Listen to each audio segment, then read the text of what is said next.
नमस्ते विद्यार्थी मित्र, तुमचं पुन्हा एकदा स्वागत आहे तुमच्या लर्न स्मार्ट मनी प्रो या चॅनलमध्ये. मागच्या व्हिडिओमध्ये आपण बघितलं अकाउंटिंग म्हणजे काय. एका ॲनिमेटेड व्हिडिओद्वारे ते आपण बघितलं, समजून देखील घेतलं. आज आपण बघणार आहोत टाइप्स ऑफ अकाउंटिंग, म्हणजे अकाउंटिंगचे प्रकार तरी नेमकी काय. परीक्षेला बऱ्याचदा विचारलं जातं टाइप्स ऑफ अकाउंटिंग किंवा टाइप्स ऑफ अकाउंट्स पण विचारलं जातं, पण या दोन्हीमध्ये गल्लत करायची नाही, कारण टाइप्स ऑफ अकाउंट हे वेगळं आणि टाइप्स ऑफ अकाउंटिंग हे वेगळं आहे. आज आपण बघतोय ते टाइप्स ऑफ अकाउंटिंग.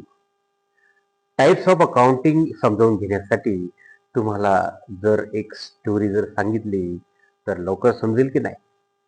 ठीक आहे, तर मग हा कॉन्सेप्ट समजून सांगण्यासाठी आणि तो तुम्हाला समजण्यासाठी एक मी ॲनिमेटेड व्हिडिओ बनवला आहे, ज्यामध्ये 3 पात्र आहेत.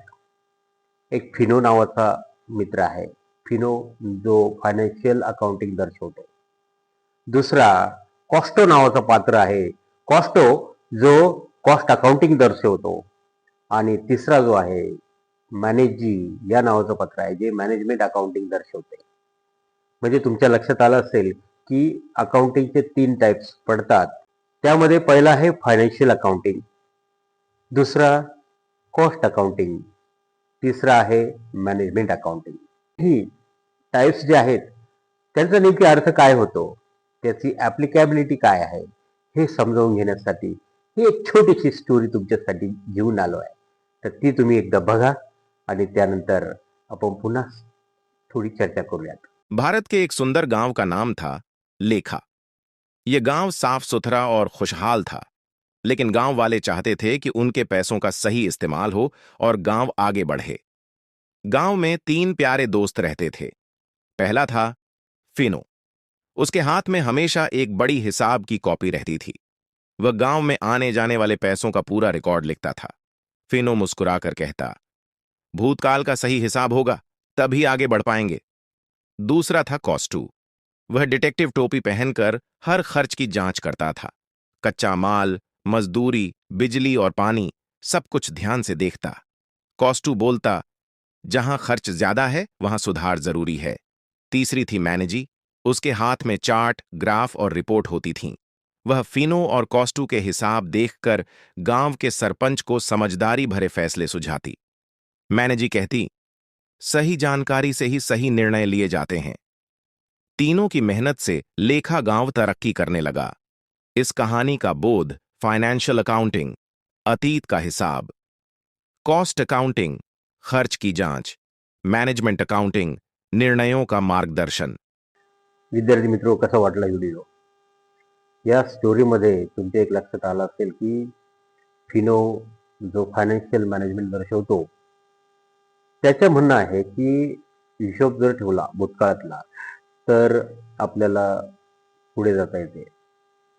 कॉस्टो जो कॉस्ट अकाउंटिंग दर्शवतो, त्याचं म्हणणं असं आहे खर्च आणि जमा याचं नेहमी ॲनालिसिस केलं तर आपल्याला कळतं की आपण नेमकी कुठे आहोत ते.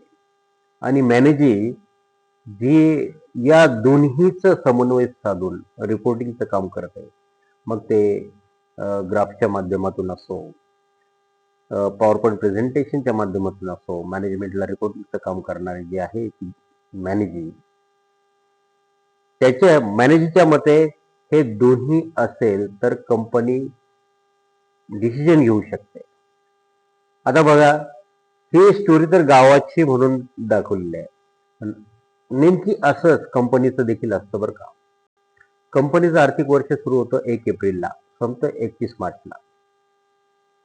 1 एप्रिल ते 31 मार्च या दरम्यान होणारा जो खर्च आहे त्या संदर्भात फायनान्शियल स्टेटमेंट जे बनवले जातात, मग ते ट्रेडिंग अकाउंट स्टेटमेंट असो, profit and loss account statement असो, बॅलन्स शीट असो, हे स्टेटमेंट बनवण्याचं काम हे फायनान्शियल अकाउंटिंग मध्ये केलं जातं. कॉस्ट अकाउंटिंग मध्ये कच्चा माल खरेदी केल्यापासून त्याची प्रोसेसिंग असेल तर तो विक्री व्यवस्थेपर्यंत जो काही खर्च त्यासाठी येतो, हा सर्व कॉस्ट अकाउंटिंग मध्ये घेतला जातो. आणि मॅनेजमेंट अकाउंटिंग मध्ये हे दोन्ही जे खर्च आहेत, फायनान्शियल अकाउंटिंग आणि कॉस्ट अकाउंटिंग या दोन्हीचा समन्वय साधून मॅनेजमेंट अकाउंटिंग जेव्हा जेव्हा टॉप लेवल मॅनेजमेंट त्याची मागणी करेल त्याची इन्फॉर्मेशन प्रोव्हाइड करण्याचं काम मॅनेजमेंट अकाउंटिंगद्वारे केलं जातं.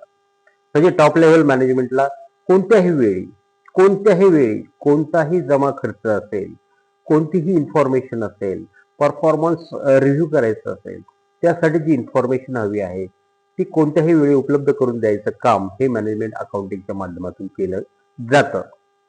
तर तुमच्या लक्षात आलं असेल एकंदरीत फायनान्शियल अकाउंटिंग, कॉस्ट अकाउंटिंग आणि मॅनेजमेंट अकाउंटिंग यांचा अर्थ काय. पुन्हा भेटूया पुढील व्हिडिओमध्ये नवीन विषय घेऊन. तोपर्यंत बाय बाय.